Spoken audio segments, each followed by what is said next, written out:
Anyone who loves antiques can't help that they feel a thrill when someone brings one special item to the Antique Roadshow, especially when the valuation is extremely high. That's the whole reason we watch. This painting of a scary looking forest, as said by the owner, belonged to her mother. It is an oil painting of aspen trees done by Loren Mosley. Loren Mosley is known for his landscape and figure painting. He started painting at the age of 11, and he is one of the founders of the University of Texas Department of Fine Arts. This painting was done in 1947. It was exhibited at the Colorado Springs Fine Art Exhibition of Western artists in 1948. The painting is titled at the back. The unique painting at auction would be worth about $30,000 to $50,000. No. Really? Yes. Oh my goodness. Have you ever heard of the story of the beautiful Beatrice Cenci? Beatrice and her stepmother were continuously abused by her father, and they murdered him. She was a tragic hero who served as a source of inspiration to many. She was both a heroine as well as a murderer. An original painting of her was first done by Guido Reni. Guido Reni, the artist of the original painting on which this is based, Right. visited her. I'm quite sure you think that this is a painting, but it's not. It's a micro mosaic made by Luigi Moglia. I was amazed that something made from stone or ceramic could actually look like a painting. These are neither ceramic or stone. These are actually glass. Ah, The guest grandmother, who was an antique dealer, had collected this item. and it used to be in her home. As long as I can remember growing up, it was in our home. The Moglia signature can be seen on it. The Moglia family made a lot of artwork in mosaic, painting, and also jewelry. How much do you think this item is worth? The art of micromosaic on this sort of scale, which is actually very, very large for a mosaic, is incredibly rare and incredibly exciting to find on Antiques Roadshow. I would think an insurance valuation of $85,000. Cool. This is Lambert the Clown Magician Automation. Its movement is powered by a series of gears, levers, and springs to create a lifelike performance.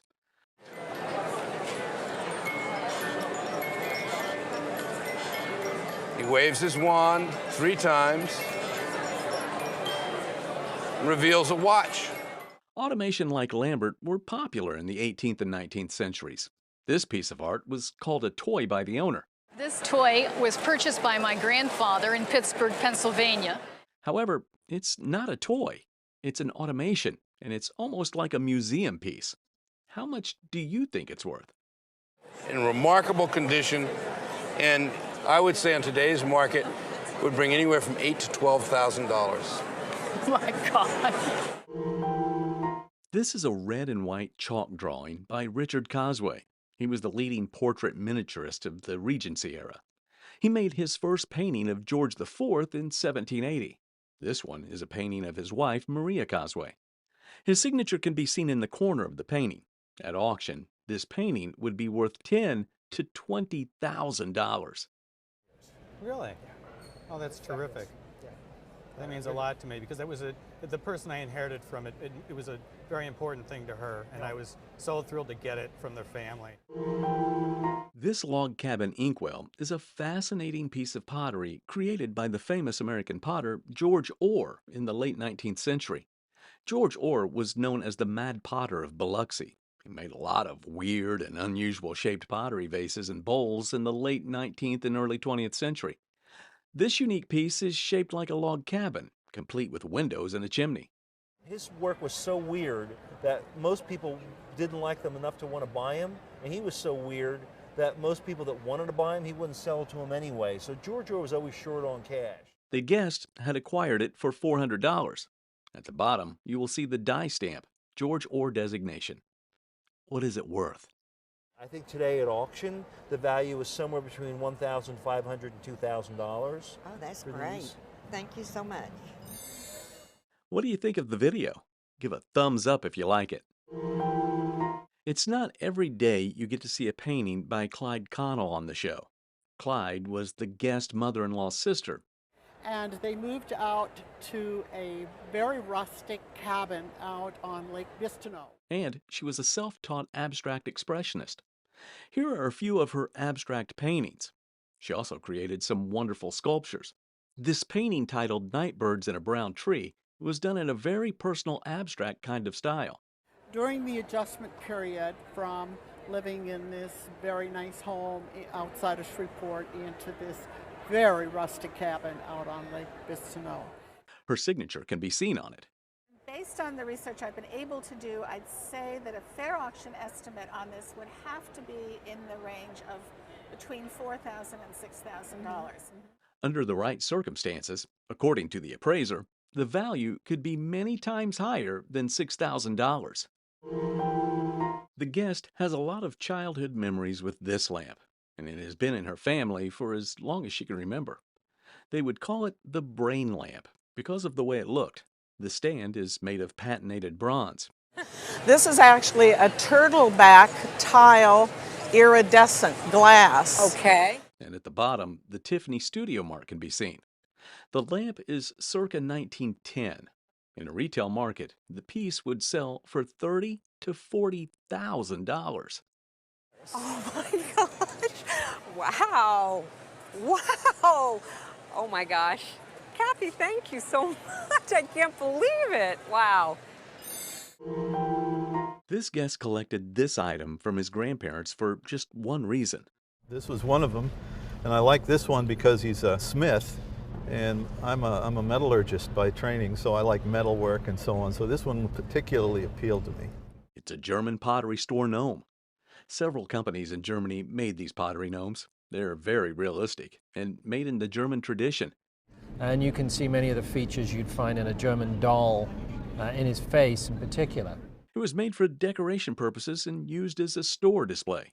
In the retail market, it would sell for at least $1,500, and maybe as much as $2,000. Wow. That's something. This Klinger pocket globe found its way onto the Roadshow. The owner inherited it from his grandmother, who lived in Switzerland. The maker of the globe was Mr. Johann Georg Klinger, a famous German map and globe maker. He was in the business of making globes, and when he died, Karl Abel continued the business as C. Abel Klinger to keep the legacy of the founder. The pocket globe is made to fit into this faux leather box. The cover is beautifully designed with images. On the bottom of the base, we have the original price sticker, still with the original ink. Yeah. If we look very carefully, we see a maker on here. At auction today, I would estimate it between $2,000 and $2,500. Wow. If you sold it today. That's great. One of the youngest collectors on the show came along with an Albert Neuhaus watercolor painting.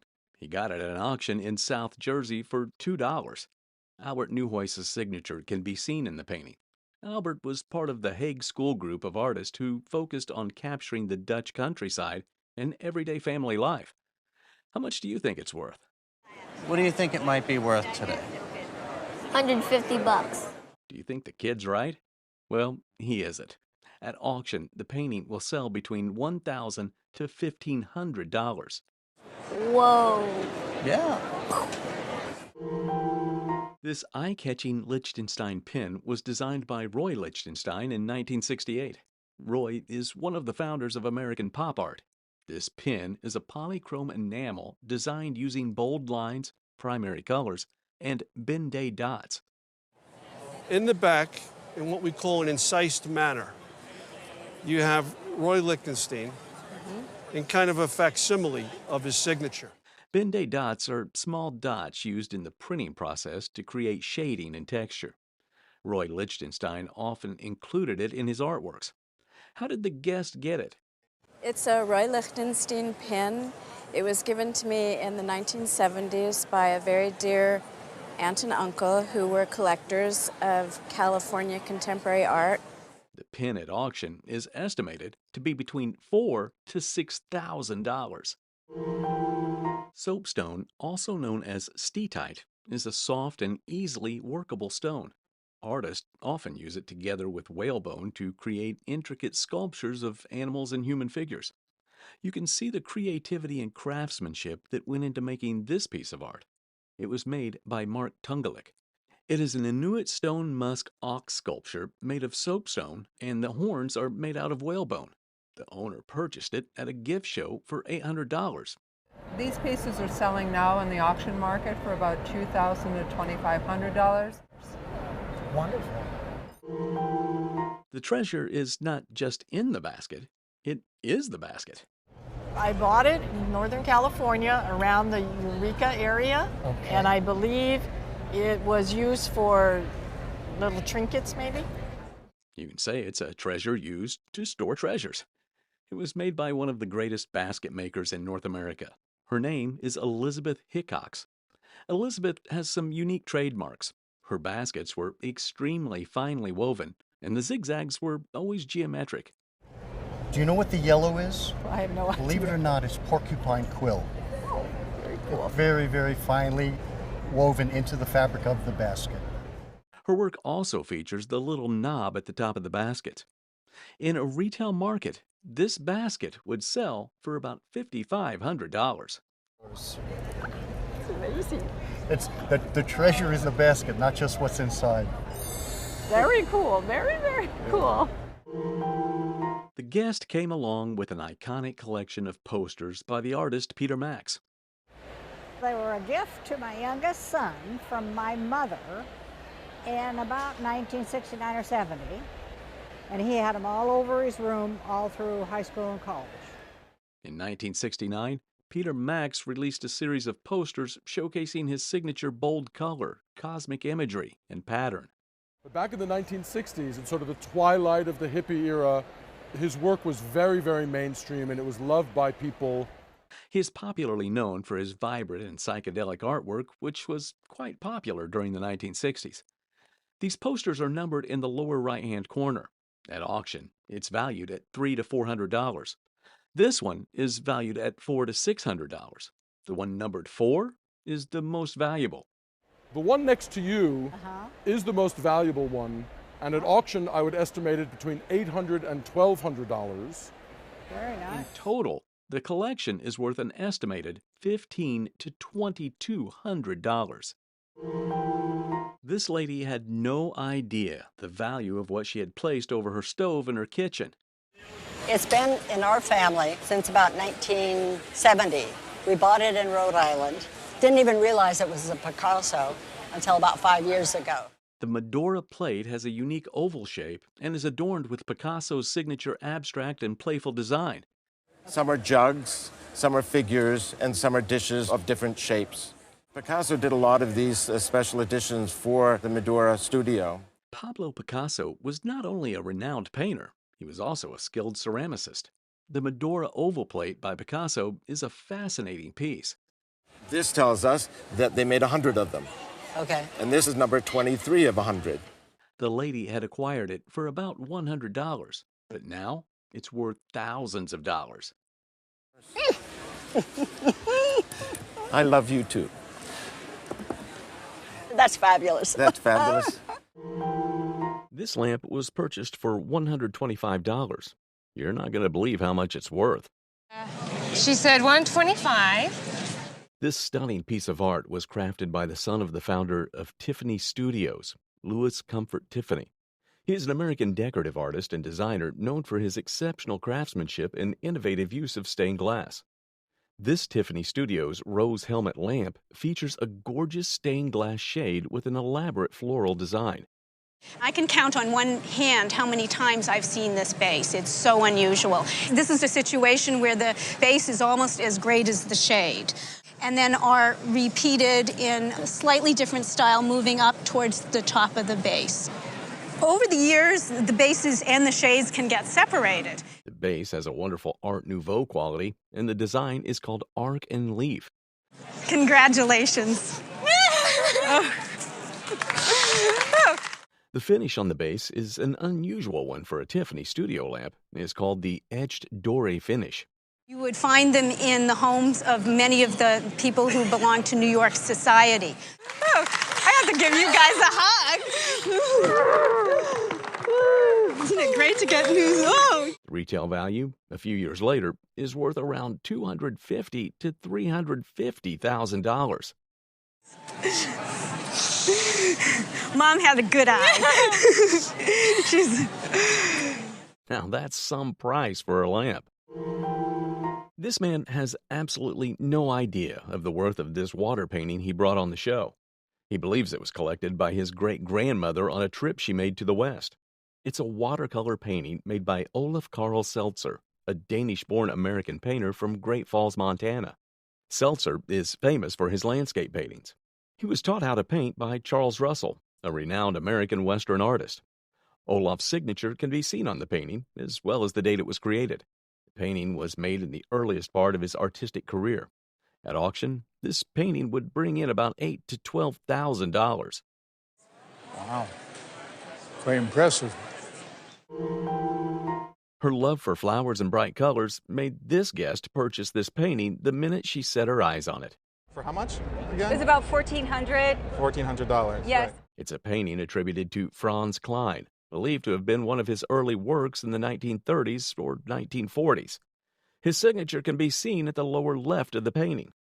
Franz Clyde is a widely known abstract expressionist painter.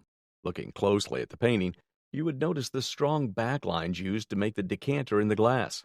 This is what Franz Clyde is known for. How much do you think this painting is worth? At auction, as attributed to Franz Clyde, I would put in at $5,000 to $7,000 as a conservative estimate. If we got some stronger expertise as a work by Franz Clyde, and it could bring $15,000 to $20,000 or more.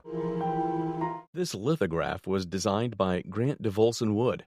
It was passed down to the guest by her older sister.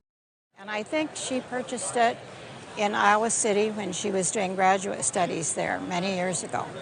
The lithograph was named Fertility, created in the year 1939, and published by the Associated American Artist Firm in New York. Grant Wood's signature can be seen on it. He is widely known for his painting, The American Gothic. He also made many different lithographs of rural people or Iowa cornfields. What is this Grant Wood painting worth? A fair replacement value on this, or an insurance value, would be in the neighborhood of $10,000 to $12,000. Oh my. So I'm very surprised. Ever heard of the Wright brothers? Orville Wright and Wilbur Wright were the first persons to invent and fly the first successful motor-powered airplane. This collection of photographs was given to the guest by a friend of hers. This photo shows the landing of the first airplane to cross from France to Dover, England. Its pilot at the time was a famous French pilot, Blériot. Third photograph is of the Wright brothers plane in the foreground and another plane modeled after the Wright brothers behind it. Most of these photos were taken by an unknown picture agency. On the back you see the stamp. It's called Rapide, and it says reproduction is prohibited, that they're copyrighted. The photograph in the center that shows the crashing of the Blériot plane is worth $1,000 to $1,500. The photograph of Blériot's plane landing in Dover is worth $1,500 to $3,500. The entire collection of about 40 photographs would be worth an estimated $7,000 to $10,000. Wow. That's pretty good. I was estimating maybe 200. Our guest came with a set of plates and ceramic decorative figures. The sets of plates are made of tin-glazed earthenware. These plates date back to 1750. It is believed they were made by Strasbourg or Niederwiller. It imitates the Chinese porcelain. It was made in Europe, and it's quite fragile. They are estimated to be worth 400 to 600 pounds. One would wonder about the worth of these ceramic figures. This one was made by a renowned French artist, Émile Galli. Her signature can be seen on the bottom of the cat. Hanging around the cat is a dog's medallion, which I think is a lovely idea. He is famous for his glass and ceramic decorative figures. The guest got it for 70 pounds, and it could be worth around 3,000 to 5,000 pounds. The second ceramic figure is a copy by an unknown artist. The guest got it for 20 pounds, and its worth is 150 to 180 pounds. Take a long look at this item and try to guess what it is. It's actually a Rockwood Valentine vase. You will agree with me when I say it has quite an unusual shape for a vase. It was done by the Rockwood Pottery Company of Cincinnati, Ohio. and designed by an artist named Albert Valentien. An early signature of Rockwood and Valentien can be seen together with the date it was created. At the front of the vase, it had this really sophisticated painting made with different shades of gray. How did the guest come to own this unique piece of art? This vase was given to my great-grandmother in Cincinnati, Ohio, as a wedding present.